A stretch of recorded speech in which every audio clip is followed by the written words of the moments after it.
देखिए, आज हम स्टार्ट करने जा रहे हैं मेटलर्जी।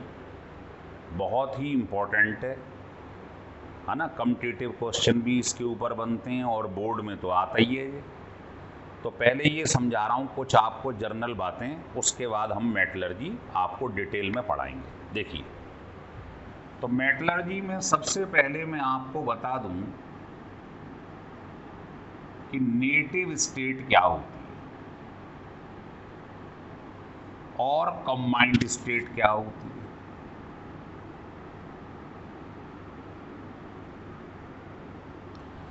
देखो, नेटिव स्टेट वो होता है, वो एलिमेंट जिनकी रिएक्टिविटी बहुत लो होती है ना। तो लिख लो, elements have low reactivity.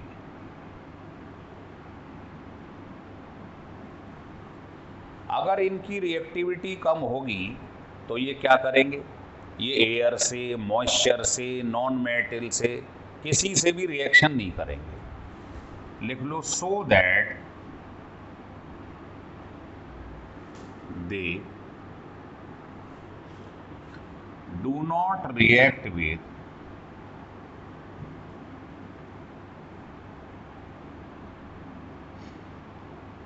Air, moisture, है ना, अदर नॉन मेटल्स।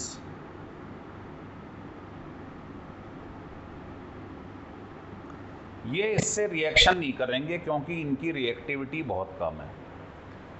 कौन होती हैं साहब ये है कार्बन, सल्फर, नाइट्रोजन, है ना, फास्फोरस। और अगर मेटल इसकी जगह पर आ जाए, मान लो मेटल की बात करें तो इलेक्ट्रोकेमिकल सीरीज जो आपने पढ़ी थी इलेक्ट्रोकेमिस्ट्री में, उसमें जो सबसे नीचे आ रहे थे हाइड्रोजन से नीचे, जैसे प्लेटिनम, गोल्ड, सिल्वर, इस टाइप। तो ये कुछ एलिमेंट्स हैं जो नेटिव स्टेट में पाए जाते हैं, ये किसी चीज से रिएक्शन नहीं करते, इसलिए इनको नेटिव एलिमेंट कहा जाता है। कंबाइंड स्टेट इसका जस्ट अपोजिट है। ये कौन से एलिमेंट होते हैं, जिनकी रिएक्टिविटी हाई होती है, इसलिए क्या करते हैं, ये सबसे रिएक्शन कर जाते हैं। सो that they react with air, moisture, other non metal easily. तो इनकी रिएक्टिविटी बहुत ज़्यादा है, इसलिए ये तुरंत रिएक्शन कर जाते हैं। एग्जाम्पल क्या है भाई इनके, जो ज़्यादा रिएक्टिव हैं? तो कार्बन और सल्फर ऐसे हैं जो इसमें भी आते हैं, इसमें भी आते हैं। मतलब ये नेटिव स्टेट में भी मिलते हैं और कंबाइंड स्टेट में भी मिलते हैं।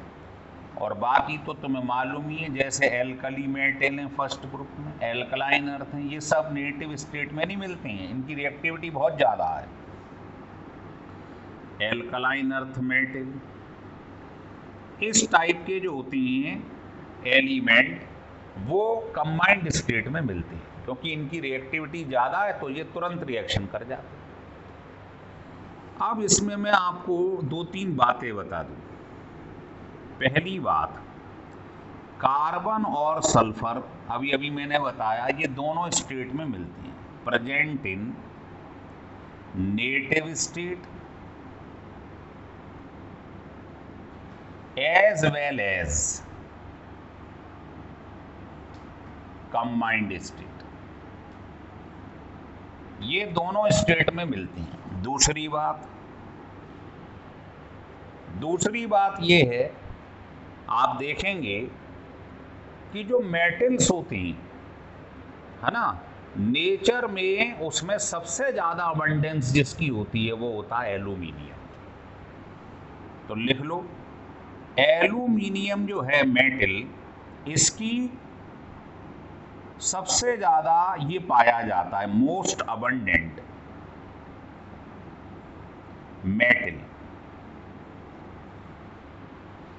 और सेकंड नंबर पे आता है आयरन, फिर थर्ड नंबर पे आता है कैल्शियम। और अगर हम बात करें नॉन मेटल की, है ना, तो सबसे ज्यादा मिलता है हमें ऑक्सीजन। ऑक्सीजन जो है मोस्ट अबंडेंट एलिमेंट है,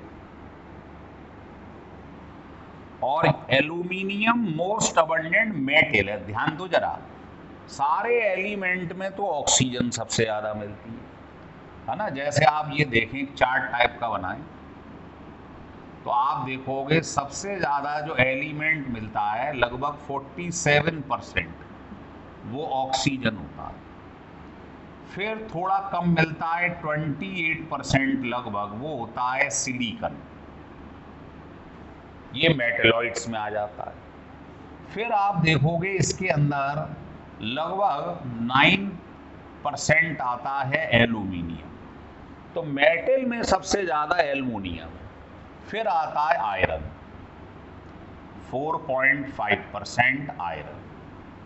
फिर आता है 3.5% कैल्शियम। फिर आते हैं अदर एलिमेंट। तो आप देख रहे हो सबसे ज्यादा एलिमेंट जो नेचर में मिलता है एलिमेंट, वो है ऑक्सीजन। और अगर कोई कहे मेटल कौन सा सबसे ज्यादा मिल रहा है नेचर में, वो होता है एल्यूमिनियम। मेटल में ये और पूरे एलिमेंट में ये। सेकंड नंबर पे फिर आता है आयरन, थर्ड नंबर पे मेटल आता है कैल्शियम। तो ये बातें ध्यान रख लें, इंपॉर्टेंट चीजें।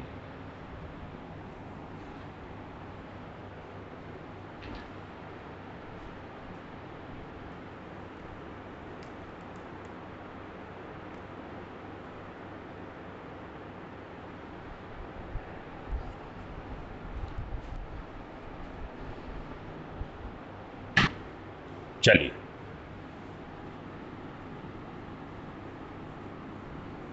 अब हम आगे बढ़ेंगे।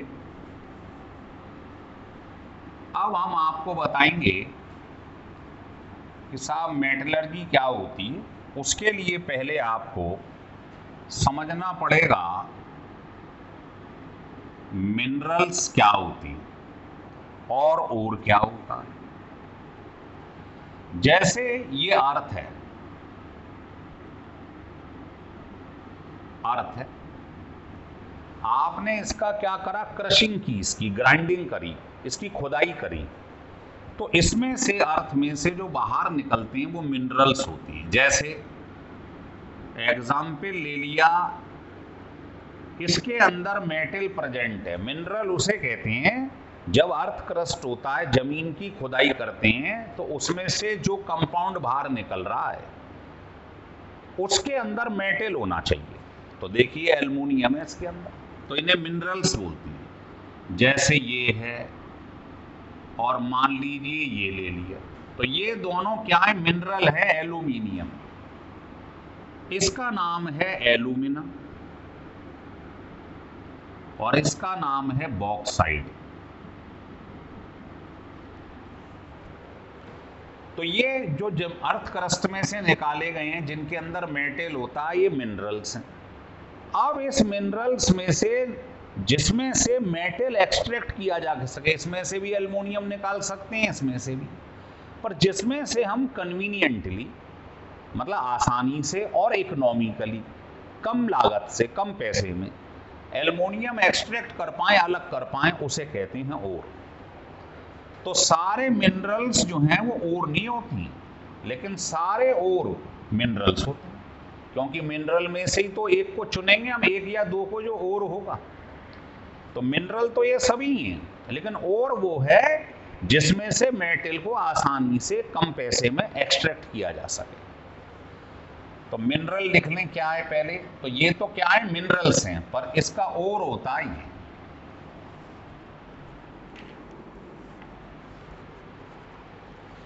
तो मिनरल लिख लो क्या होता है, द नेचुरली occurring substance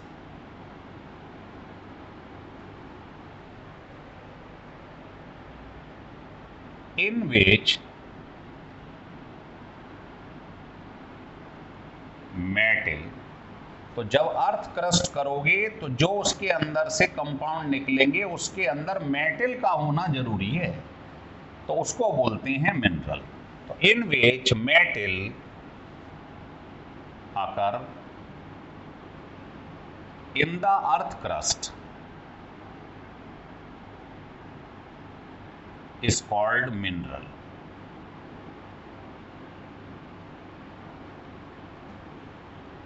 और ये इसका एग्जाम्पल हो गया एल्यूमिनियम के, कौन है ये, मिनरल्स है ना। तो एग्जाम्पल कॉपर का लेना चाहें तो ये ले लो, ये कॉपर के मिनरल्स हैं। अब और क्या होता है, ये जो मिनरल्स मिले हैं इसमें से जिसके अंदर से मेटल को आसानी से एक्सट्रैक्ट किया जा सके, अलग किया जा सके, तो लिखिए the mineral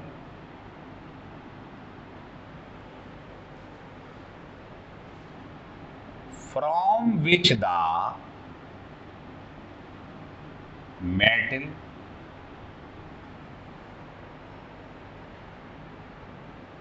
can be economically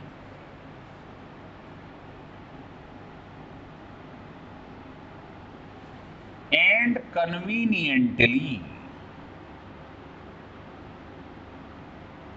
extracted। मतलब जिस मिनरल में से आसानी से मेटल को एक्सट्रैक्ट किया जा सके, अलग किया जा सके, उसको बोलते हैं ओर, है ना। जैसे इसका नाम है कॉपर पायरेटीज, तो इस समय इन दोनों के अंदर ये ओर है क्योंकि इसमें आसानी से कॉपर को अलग किया जा सकता है। एल्यूमिनियम के ये मिनरल्स हैं लेकिन इसमें बॉक्साइड जो है ये ओर है, ये नहीं है ओर ये है क्योंकि इसमें आसानी से एल्यूमिनियम को अलग किया जा सकता है। तो मिनरल समझ में आ गए क्या है, ओर समझ में आ गया क्या है। अब नोट करके लिख लें। देखो सारे मिनरल्स जो हैं वो ओर नहीं होंगे, है ना। तो लिखो all minerals are not ore, but लेकिन ओर कहां से लिया गया है, इसी मिनरल में से तो एक को या दो को एक्सट्रैक्ट करा है हमने, माना है कि भाई ये ओर है, इसमें आसानी से एल्युमिनियम अलग कर रहे हैं, लेकिन ऑल ओर्स आर मिनरल्स। तो ये बहुत इंपॉर्टेंट है टर्म, इसको ढंग से समझ लीजिए।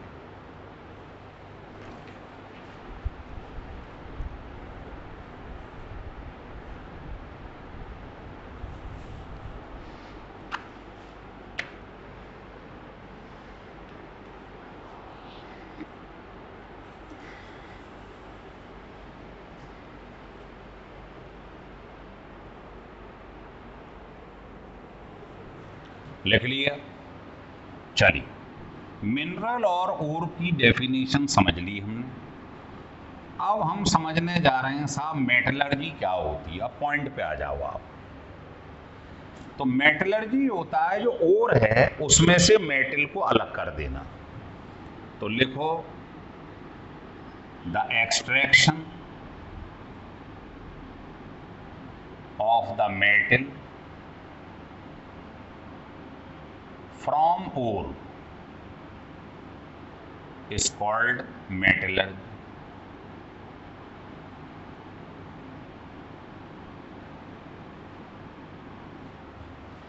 अब ओर जो होता है उसके अंदर कई सारी इम्प्योरिटीज मिलती हैं, वॉलेटाइल इम्प्योरिटीज, ऑक्साइड्स की फॉर्म में इम्प्योरिटी, मॉइस्चर की इम्प्योरिटी, बहुत सारी इम्प्योरिटी होती हैं।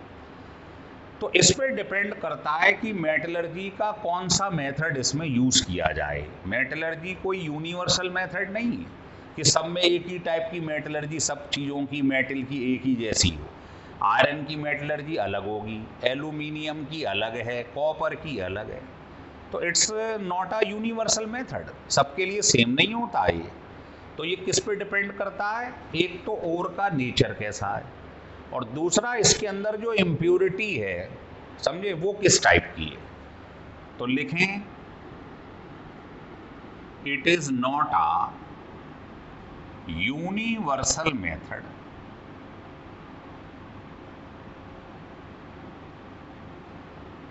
है ना। तो मेटलर्जी जो है डिपेंड ऑन, किस पे डिपेंड करती है, nature of the ore and impurity present in it। तो जो नेचर होता है ओर का और उसके अंदर जो इम्प्योरिटी है, इस पर डिपेंड करता है कि मेटलर्जी का कौन सा प्रोसेस यूज किया जाए, है ना। तो इसमें कुछ स्टेप्स होते हैं, पहले समझ लीजिए।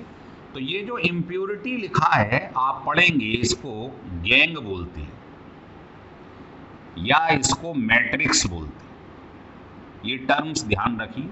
तो जो इम्प्योरिटी है वो गैंग या मैट्रिक्स कहलाती है। तो लिखो the following steps are used in metallurgical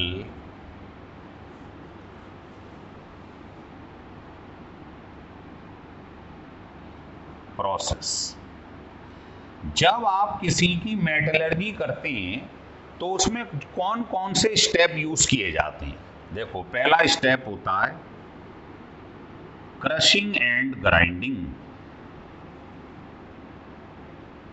इसको एक एक करके हम समझेंगे अभी। दूसरा होता है कंसंट्रेशन ऑफ द ओर या इसको बेनिफेक्शन भी कहते हैं, बेनिफेक्शन ऑफ द ओर। तीसरा होता है extraction of crude metal from concentrated ore. और लास्ट होता है प्यूरिफिकेशन,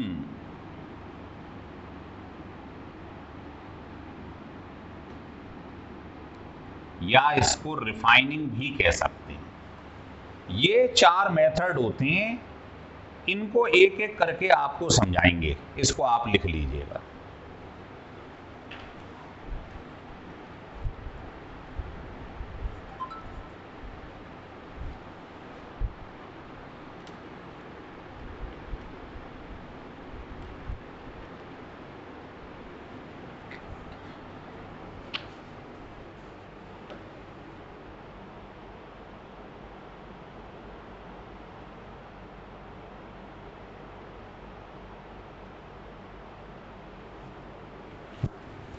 लिख लिया, देखिए अब इसका पहला मेथड हेडिंग डाल दीजिए क्रशिंग एंड ग्राइंडिंग। धीरे धीरे समझिए, बहुत आसान है, आसानी से समझ में आएगा। तो पहला स्टेप है क्रशिंग या ग्राइंडिंग।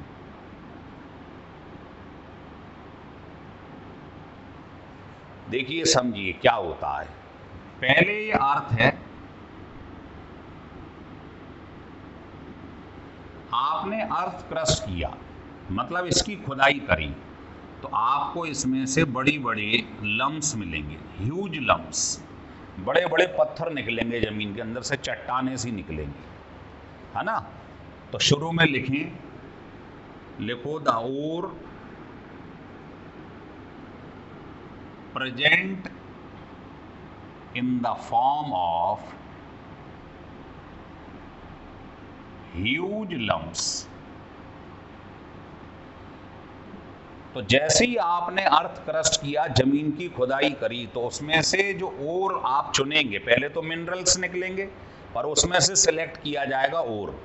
तो मान लो ये ओर है, तो ये ह्यूज लम्प्स होते हैं, बड़े बड़े पत्थर होते हैं। क्या करते हैं, इनको छोटे छोटे पीसेस में कन्वर्ट कर लेते हैं। तो लिख लो, they are broken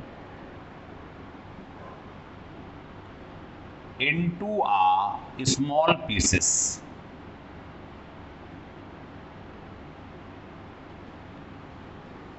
with the help of,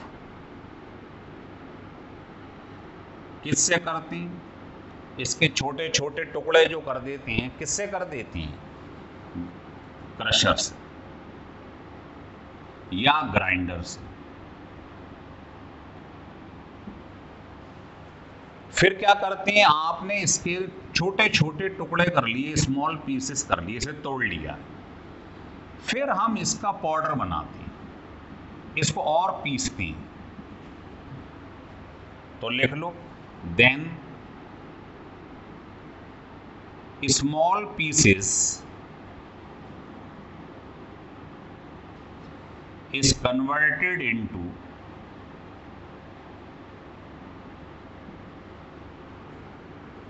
powder form with the help of, इससे बना लेते हैं स्मॉल पीसेस से पाउडर। किसकी मदद से बनाते हैं, स्टाम्प मिल, या इसको बॉल मिल कहते हैं। इससे या इससे आप इस छोटे छोटे पीसेस का पाउडर बना लेंगे। तो ये आपको क्रशिंग एंड ग्राइंडिंग में लिखना है सबसे पहले। फिर हम आएंगे सेकंड स्टेप, लिख लीजिए,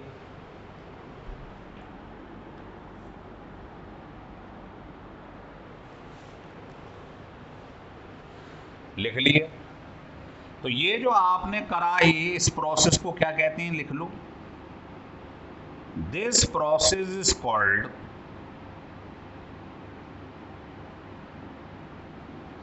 पल्वराइजेशन।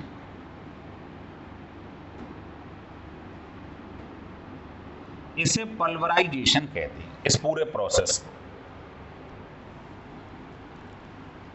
अब हम इसके सेकंड स्टेप्स में आ रहे हैं, देखिए। तो सेकंड क्या है, ध्यान करिए, अभी मैंने 4 स्टेप लिखवाए थे आपको। सेकंड होता है कंसंट्रेशन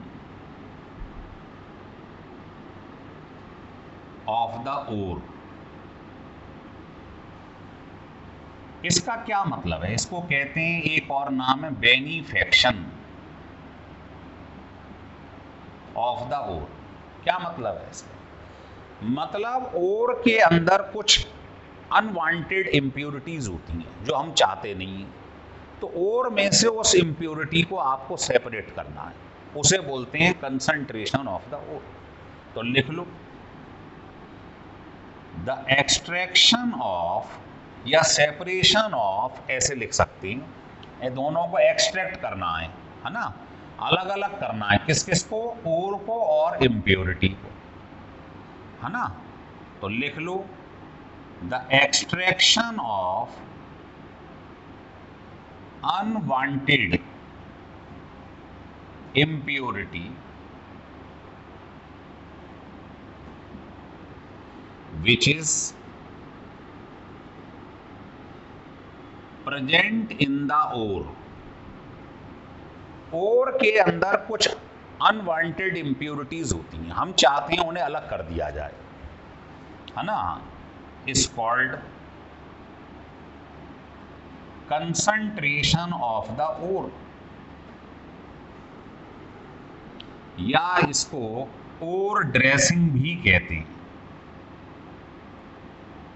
या इसको ओर कंसंट्रेशन भी कहते हैं, कई सारे नाम।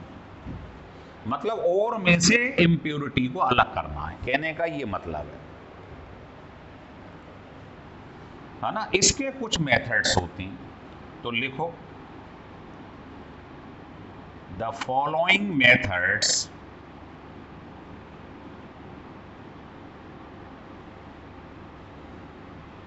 आर यूज्ड, पहला फर्स्ट मेथड होता है gravity separation method.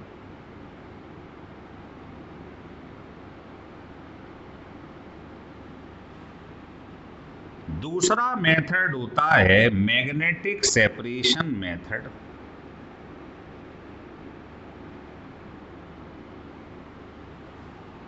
Third method है फ्रोथ फ्लोटेशन मेथड।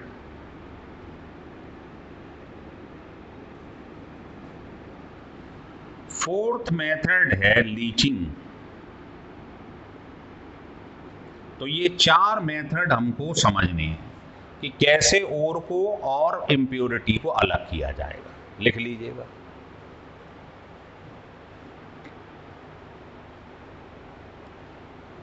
देखिए, अब एक एक करके समझेंगे हम इसको।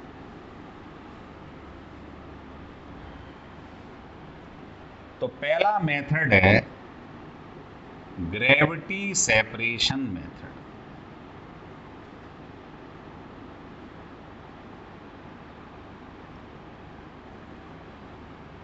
इसमें क्या होता है, ये तब यूज करेंगे जब ओर और इम्प्योरिटी, ये हैवी हो और ये लाइटर हो। तो इनको किसके बेसिस पे यूज किया जाता है? On the basis of difference in specific gravity और weight. On the basis of difference in specific gravity मतलब weight of ore and impurity. जब ओर हैवी हो और इम्प्योरिटी लाइट हो तब इन दोनों को अलग किया जा सकता है इस मेथड से। जैसे आपने देखा होगा गांव में थ्रेशर होती है या गांव की महिलाएं होती हैं, आपने देखा गेहूं में से आपको इम्प्योरिटी अलग करनी है जो गंदगी है, तो आपने देखा होगा एक बड़ा सा लकड़ी का वो छन्ना से लेके ऐसे उछालती हैं। तो जो इम्प्योरिटी है वो हल्की है ना, तो वो क्या होती है, उड़ जाती है। तो उस पर छन्ने के ऊपर जो भारी चीज है, जो और पार्टिकल हैं, गेहूं के पार्टिकल हैं, वो बचे रह जाते हैं और उसमें से गंदगी अलग हो जाती है। तो वो यही मेथड है। दूसरा मेथड है मैग्नेटिक सेपरेशन मेथड।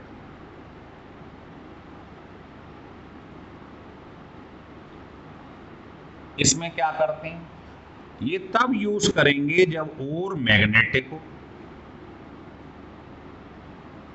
और इम्प्योरिटी जो है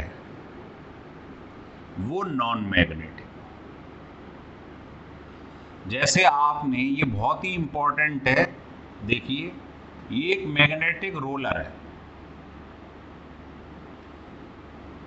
यहां से हमने फनल से क्या करा, ये हमारे पास क्या है, कंसंट्रेटेड ओर है या पाउडर्ड फॉर्म में ओर समझ लो, पाउडर्ड फॉर्म में इसको डाल दिया। तो ये क्या है, मूवेबल एक बेल्ट है लेदर की, है ना, ये चल रही है। तो इसके ऊपर क्या है, ये और चल रहा है, ये मैग्नेटिक रोलर है।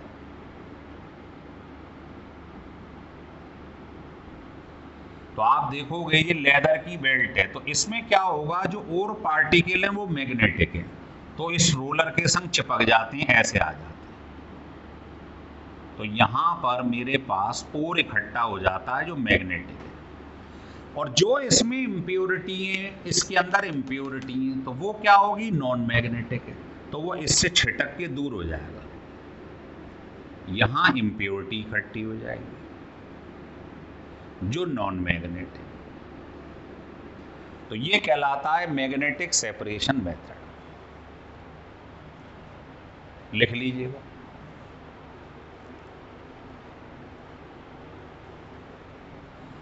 तो मैग्नेटिक सेपरेशन मेथड से वो वाले ओर को कंसंट्रेट करते हैं, है ना, तो लिख लो, जिसके अंदर ऑक्साइड होता है।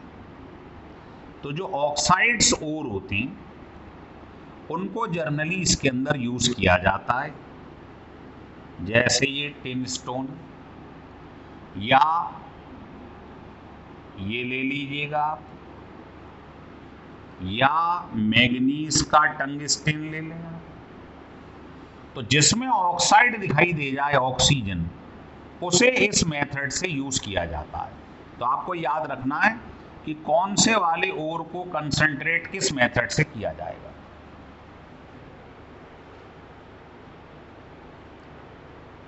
चलिए अब आते हैं तीसरे मेथड की तरफ। उसका नाम था फ्रोथ फ्लोटेशन मेथड, याद है? तो तीसरे का नाम है फ्रोथ। फ्रोथ का मतलब होता है झाग। Froth flotation method.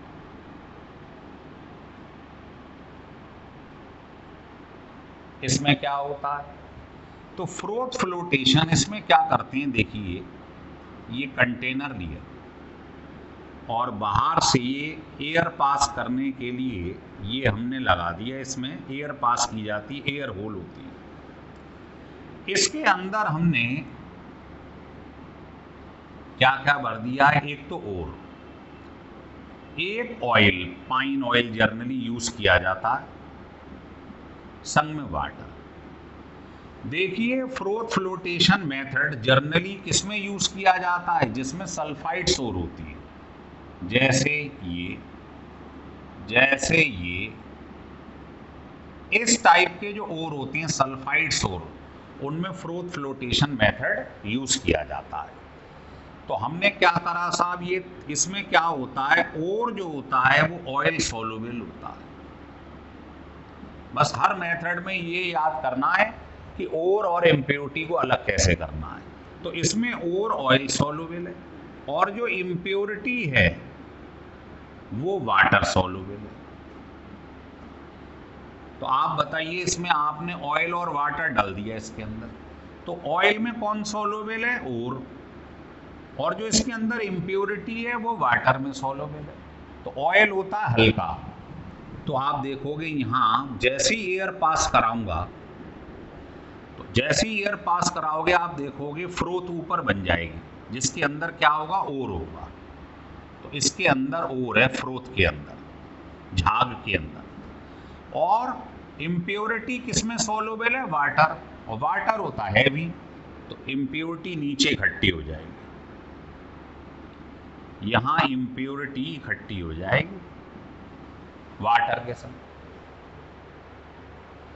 है ना? तो ये ध्यान रख लो। अब ये जो फ्रोथ बनी है, ये अब ऐसा तो है नहीं कि बनी रहेगी, पर हमें तो इसे एक्सट्रैक्ट करना है, अलग करना है भाई, इम्प्योरिटी से इसको अलग करना है। तो ये बनी रहे, इसके लिए इसमें स्टेबलाइजर मिलाना पड़ता है।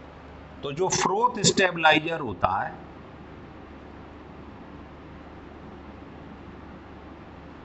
इससे क्या होता है? फ्रोथ बनी रहती है। ये होता है जर्नली क्रिसॉल या एनीलीन। क्रिसॉल जानते हैं, बेंजीन रिंग पर एक CH3 और एक OH, ये क्रिसॉल है। तो ये या ये फ्रोथ स्टेबलाइजर होते हैं, ये फ्रोथ को बैठने नहीं देते, इससे फ्रोथ काफी समय तक बनी रहती है। लिख लिए? तो फ्रोथ फ्लोटेशन मेथड कब यूज करते हैं? जब सल्फाइड ओर होते हैं, पहली बात। दूसरा, इसमें ओर ऑयल सोलुबल होता है और इम्प्योरिटी वाटर सोलुबल होती है। तो इनके मिक्सचर को, ये पाइन ऑयल ले लो, यूकोलिप्टस ऑयल ले लो, कुछ भी ले सकते हैं, इसमें ओर और वाटर के संग एयर पास की जाती है। तो ओर किसमें सोलुबल है? ऑयल में। ऑयल होता है लाइट, तो उसके संग ये लाइट है तो ऊपर इकट्ठा हो जाएगा फ्रोथ की फॉर्म में। और वाटर में सोलुबल है इम्प्योरिटी, वाटर होता है हैवी, वो नीचे बैठ जाएगा इम्प्योरिटी। तो दोनों अलग हो गए, फिर हम इसको अलग कर लेते हैं। तो ये चूंकि खत्म ना हो जाए इसलिए इसमें स्टेबलाइजर मिलाना पड़ता है। तो ये था तीसरा मेथड जो बहुत इंपॉर्टेंट है, फ्रोथ फ्लोटेशन मेथड। इसमें फ्रोथ जो है, झाग, वो फ्लोट कर रही है, ऊपर तैर रही है।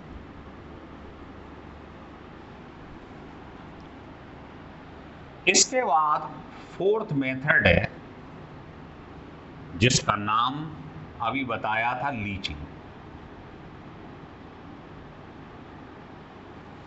लीचिंग में क्या होता है, ये कब यूज करते हैं?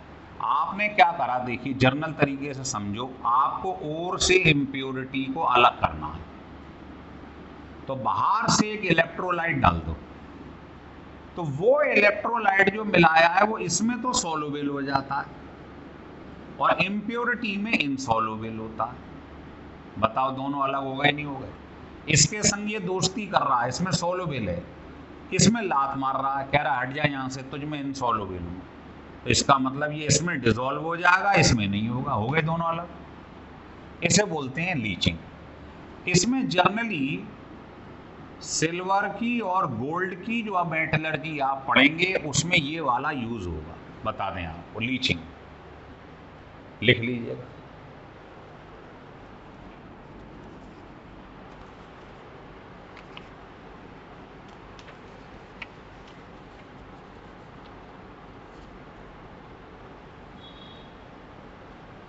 लिख लिया?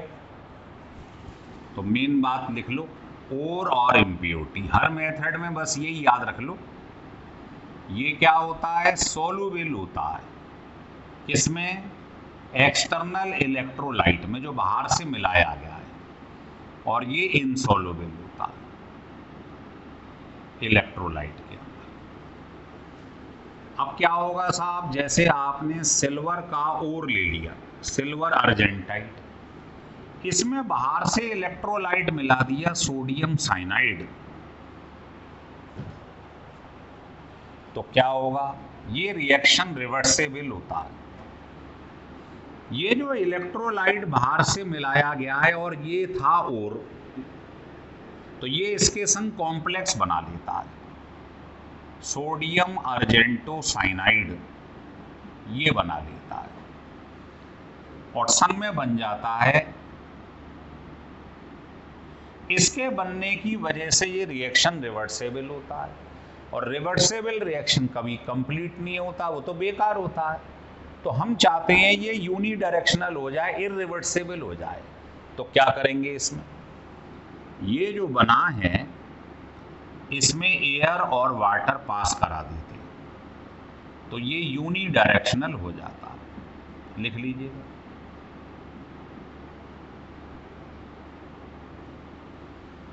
तो इसको रिवर्सेबल को हटाने के लिए ये मिला देती हैं, तो रिएक्शन यूनी डायरेक्शनल हो जाता है।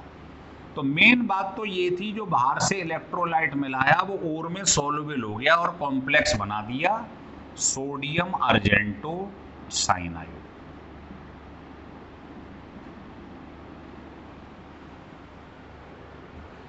तो समझ में आ रहा है लीचिंग में क्या होता है ना?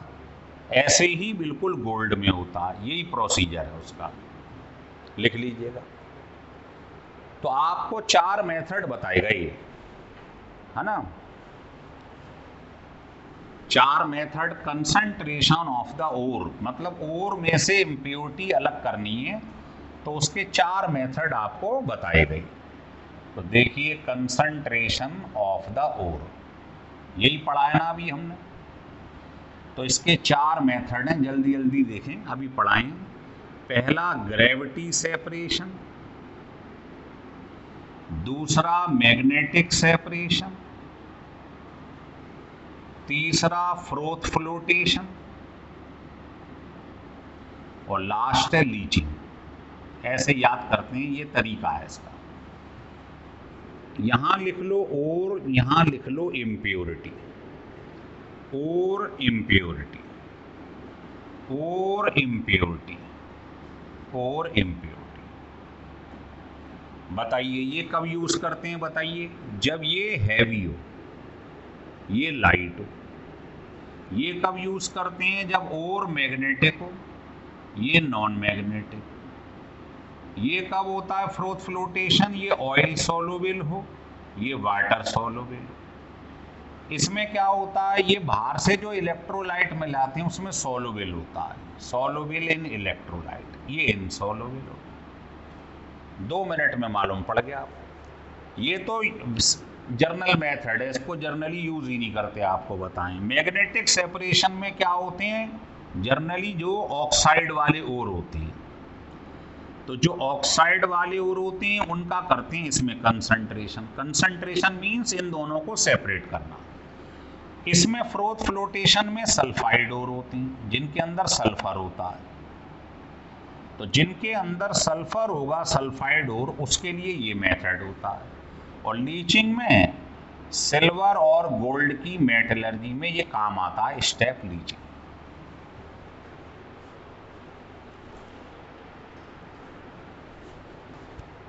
तो ये आपको कंसंट्रेशन ऑफ द ओर ये सिखाया गया। ये था मेटलर्जी का सेकंड स्टेप।